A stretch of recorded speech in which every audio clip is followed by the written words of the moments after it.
Hi friends, வணக்கம். இது என்னோடய ஃபஸ்ட் வீடியோ. டிஎன்பிஎஸ்சி மேக்ஸ் ரிலேட்டடாக எனக்கு தெரிஞ்சதை வரப்போகிற கிளாஸ் மூலமாக சொல்லிக் கொடுக்கலாம்னு நினைக்கிறேன். குரூப் 4 ரிசல்ட் வந்துடுச்சு. பாஸ் பண்ண அனைவருக்கும் என்னோடய வாழ்த்துக்கள். சிவி அப்லோட் பண்ண சொல்லிட்டாங்க. அடுத்தடுத்த வருங்கால கவுன்சிலிங், அப்பாயின்மெண்ட் ஆர்டர் எல்லாமே கூடிய விரைவில் எல்லாமே நடந்துடும். அடுத்ததான் நம்ம எல்லோரும் குரூப் 2 ப்ரிலிம்ஸ் எழுதிட்டு ரிசல்ட் வெயிட் பண்ணிகிட்ருக்கோம். டிசம்பரில் வரும்னு சொல்லியிருக்காங்க டிஎன்பிஎஸ்சிலேருந்து. நாம் டிசம்பர் வரைக்கும் வெயிட் பண்ணாமல் பாஸ் பண்ணிவிடுவோம்னு தெரிஞ்ச ஓரளவுக்கு நமக்கும் மெயின்ஸ் எழுதிடுவோம் அப்படின்னு நம்பிக்கை இருக்கிறவங்க இப்போவே ப்ரிப்பேர் ஸ்டார்ட் பண்ணுறது நல்லது. குரூப் 2A ரெண்டுமே இருக்குது. குரூப் 2Aயில் மெயின்ஸில் பார்த்தீங்கன்னா ரீசனிங் சம்மந்தமாக நம்ம பார்க்கலாம். ரீசனிங் மொத்தமாக 27 டாபிக்ஸ் இருக்குது. மொத்தம் 50 கேள்வி வரும் சொல்லியிருக்காங்க. போன குரூப் 2Aயில் பார்த்தீங்கன்னா 40 கேள்வி தான் கேட்டிருந்தாங்க. இந்த தடவை அதை சிலபஸை டோட்டலாக சேஞ்ச் பண்ணிவிட்டு 50 கேள்வியாக மாற்றலாம்னு வச்சுருக்காங்க.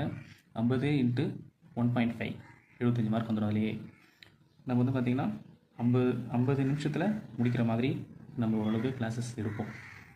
குறைஞ்சபட்சம் 45+ ஆகுது நம்ம எடுக்கிற அளவுக்கு ட்ரை பண்ணலாம். இப்போது இன்னைய கிளாஸில் பார்த்தீங்கன்னா 27 டாபிக்ஸ் மட்டும் என்னென்ன பார்த்துக்கலாம். நம்ம ஃபஸ்ட்டு பார்த்திங்கன்னா அனலாகினா மொத்தத்தன்மை. இப்போ பார்த்திங்கன்னா லென்த்து மீட்ரு, டைமு செகண்ட்ஸ். இல்லை அவங்க என்ன லென்த்து மீட்ரு மட்டும் கொடுத்துருவோம். லென்த்து மீட்ரு கொடுத்துட்டு டைமுன்னு கொடுத்துருவாங்க. மீட்டர் பார்த்திங்கன்னா அது யூனிட் ஆஃப் லென்த்து. அதே மாதிரி டைம் கொடுத்துட்டாங்கன்னா அதோட யூனிட் என்னென்னு கேட்பாங்க. அது வந்து செகண்ட்ஸ். இதில் பார்த்திங்கன்னா 4 விதமாக இருக்குது அனலாகிலேயே.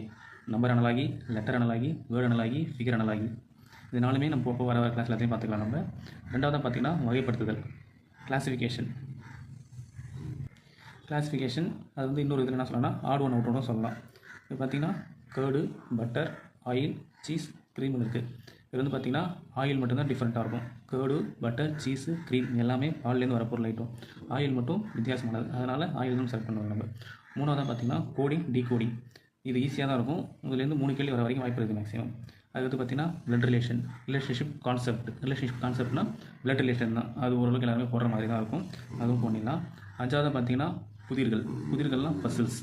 அதுவும் ஓரளவுக்கு ஈஸியாக தான் இருக்கும். இது எல்லாமே ஒரு சிலதில் ரெகுலர் ப்ராக்டிஸ் பண்ணால் மட்டும்தான் கொஞ்சம் இதுவாக இருக்கும். ஒரு சிலதில் ரொம்ப ஈஸியாகவே இருக்கும். ஆறாவது பார்த்திங்கன்னா டைஸ், பகடை. நீங்கள் டிஎன்பிஎஸ்சி படிக்கிற எல்லாருக்குமே தெரிஞ்சிடும் அது என்னன்னு சொல்லிட்டு. நம்ம இன்னுமே மேக்ஸிமம் நமக்கு தெரிஞ்ச ஷார்ட்கட் வச்சு நம்ம இன்னும் எவ்வளோ ஈஸியாக போடலாம், குயிக்காக போடலாம் அப்படிங்கிறத பார்ப்போம் நம்ம. அதுக்கடுத்து பார்த்திங்கன்னா டைரக்ஷன் அண்ட் டிஸ்டன்ஸ், திசை மற்றும் தூரம். இது ரொம்ப ஈஸியாக தான் இருக்கும். இது நமக்கு டைரக்ஷன் தெரிஞ்சாலே போதும், அதை வச்சே கண்டிப்பாக போட்டுடலாம் நம்ம. அதுக்கடுத்து பார்த்திங்கன்னா 8வது லாஜிக்கல் வென் டயக்ராம்ஸ், தர்க்க வென் வரைபடங்கள்.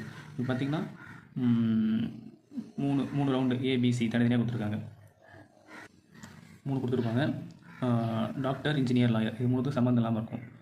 இது வந்து உங்களுக்கு வந்து வீடியோவில் படம் வரைஞ்சி போடும்போது உங்களுக்கு நல்லா புரியும் உங்களுக்கு. அது நம்ம அடுத்தடுத்து வர கிளாஸில் பார்த்துக்கலாம் நம்ம. 9வதாக பார்த்திங்கன்னா ஆல்ஃபா நியூமரிக் ரீசனிங், தர்க்க ரீதியான எண் எழுத்துக்கள். இது எல்லாமே ஒரு கண்டிப்பாக ஈஸியாக தான் இருக்கும். நம்ம ரெகுலர் ப்ராக்டிஸ் பண்ணால் இன்னுமே ஈஸியாக ஆகிடும் அது நமக்கு. அதுக்கடுத்து பார்த்திங்கன்னா 10வது பார்த்திங்கன்னா அரித்மெட்டிக்கல் ரீசனிங், எண் கணித பகுத்தறிவு. அது வந்து ஒரு 5 விதமாக பிரிச்சிருக்காங்க. 5 விதமாக கேள்வி கேட்க வாய்ப்பு இருக்குது. Calculation based, data based, age கணக்கு வச்சு கேட்பாங்க, வென் டயக்ராமு, ஸ்டேட்மெண்ட் பேஸ்டு. இந்த 5 விதத்தில் எப்படி வேணால் கேட்கலாம் அவங்க கேள்விகள். 11வது பார்த்திங்கன்னா verification of truth of the statement, கூற்றின் உண்மைத்தன்மை சரிபார்த்தல். இப்போ இது எடுத்துக்காட்டு என்ன சொல்லலாம்னா எ ட்ரெயின் ஆல்வேஸ் ஹேஸ் அப்படின்னு கொஸ்டின் கொடுத்துட்டு 5 ஆப்ஷன் கொடுத்துருப்பாங்க. Engine, rails, driver, guard, passenger. Engine இருக்கணும் தான், டிரைவர் இருப்பார் தான், கார்டுமே சேஃப்டி பர்பஸ்க்காக, பேசஞ்சருமே இருப்பாங்க. ஆனால் அதில் முக்கியமானது பார்த்தோம்னா ரயில்ஸ். அந்த தண்டவாளம் இல்லைன்னா ட்ரெயின் கண்டிப்பாக போகாது. அதனால் கண்டிப்பாக ரயில்ஸ் தான் அதுக்கு ஆப்ஷன், ஆன்சர் அதுக்கு தான். 12வது பார்த்திங்கன்னா சிமிலாரிட்டி அண்ட் டிஃப்ரென்சஸ், ஒற்றுமைகளும் வேற்றுமைகளும். இது வந்து பார்த்திங்கன்னா கிளாஸிஃபிகேஷன், ஆட் ஒன் அவுட்டு, அதோட கண்டினியூட்டியோட சொல்லிக்கலாம். அது மேக்ஸிமம் அது ஒரே மாதிரியே தான் இருக்கும். 13வது பார்த்திங்கன்னா கேலண்டர், நாட்காட்டி. அது ரொம்ப ஷார்ட்கட்லாம் இருக்குது. அது கண்டிப்பாக நம்ம போகிற கிளாஸில் சொல்லிக்கலாம் நம்ம. 14வது பார்த்திங்கன்னா பெர்முட்டேஷன் காம்பினேஷன். இது வந்து பார்த்திங்கன்னா குவான்டிட்டி அப்டேட்டில் வர வேண்டியது. ரீசனிங் வச்சுருக்காங்க, ஏன் வச்சுருக்காங்கன்னு சொல்லி தெரியல, அது பார்த்துக்கலாம். 15வது இன்சர்ட்டிங் த மிஸ்ஸிங் கேரக்டர்ஸ், விடுபட்ட ஒன்றை தேர்வு செய்தல். ஈஸியாக தான் இருக்கும். லாஜிக்ஸ் கொஞ்சம் தெரிஞ்சுக்கிற மாதிரி இருக்கும். ப்ராக்டிஸ் பண்ணால் கண்டிப்பாக பண்ணிடலாம் அதுவுமே. 16வது தர்க்க ரீதியான பகுத்தறிவு, லாஜிக்கல் ரீசனிங், அதுவும் பண்ணிடலாம். ஃபிகரல் சீரிஸ், உருவ வரிசை. படத்தை கொடுத்துருவாங்க, நம்ம அதுலேருந்து கண்டுபிடிக்கிற மாதிரி இருக்கும். அதுக்கடுத்ததாக பார்த்திங்கன்னா எண் செயல்பாடுகள், நியூமரிக்கல் ஆப்ரேஷன்ஸ். அதுக்கடுத்து சிம்பாலிக் ஆப்ரேஷன்ஸ். 19வது குறியீட்டு செயல்பாடுகள்.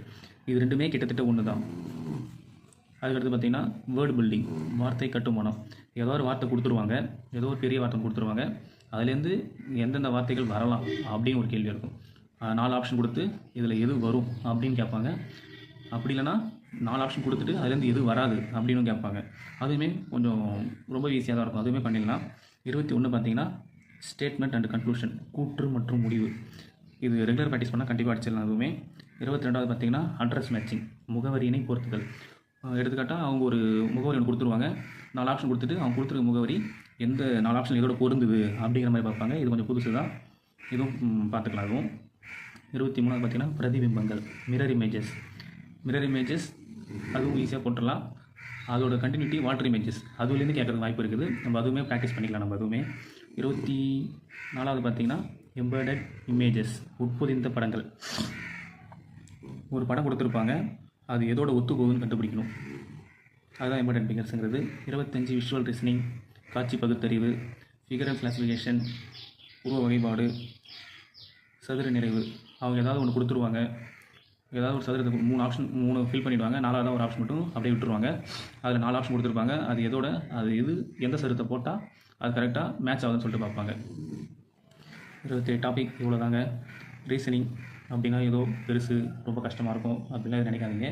நம்ம வந்து பார்த்திங்கன்னா ரெகுலர் ப்ராக்டிஸ் பண்ணாலே கண்டிப்பாக அடிச்சிடலாம்.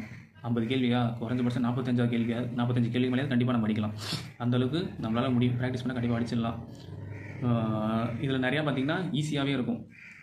கொஷின் டைப்பே ஈஸியாக தான் இருக்கும், பார்த்தோன்னே அடிக்கிற மாதிரி இருக்கும். ஒரு சிலது மட்டும்தான் கொஞ்சம் ப்ராக்டிஸ் பண்ணி அடிக்கிற மாதிரி இருக்கும். கண்டிப்பாக நம்ம வரப்போகிற கிளாஸ் எல்லாமே நம்ம கண்டிப்பாக பார்ப்போம். நம்ம அடுத்தடுத்த கிளாஸில் கண்டிப்பாக நம்ம வந்து ஒவ்வொரு டாபிக் ரிலேட்டடாகவே நான் வந்து கிளாஸ் எடுக்கிறேன். அது சம்மந்தமாக பிடிஎஃப் வேணாலும் போடுறேன் நான். இதுதான் என்னோடய ஃபஸ்ட்டு வீடியோ. தவறுகள் இருக்கலாம், நீங்கள் என்னோடய கிளாஸஸ் பார்த்துட்டு எப்படி இருக்குன்னு கமெண்ட்ஸ் பண்ணுங்கள். ஒவ்வொரு டாப்பிக்குமே ஒவ்வொரு வீடியோவாக போகிறேன் நான். கண்டிப்பாக அது உங்களுக்கு யூஸ்ஃபுல்லாக இருக்கும். நீங்கள் அதை வச்சு ப்ராக்டிஸ் பண்ணிக்கலாம். நான் முடிஞ்ச அளவுக்கு கிளாஸஸ் முடிக்கும் போதே நான் உங்களுக்கு ஹோம்ஒர்க் மாதிரி கொஷின்ஸ்லாம் டெஸ்ட் கொடுக்குற மாதிரி நான் கொடுக்குறேன் நான். அது கண்டிப்பாக உங்களுக்கு யூஸ்ஃபுல்லாக இருக்கும்.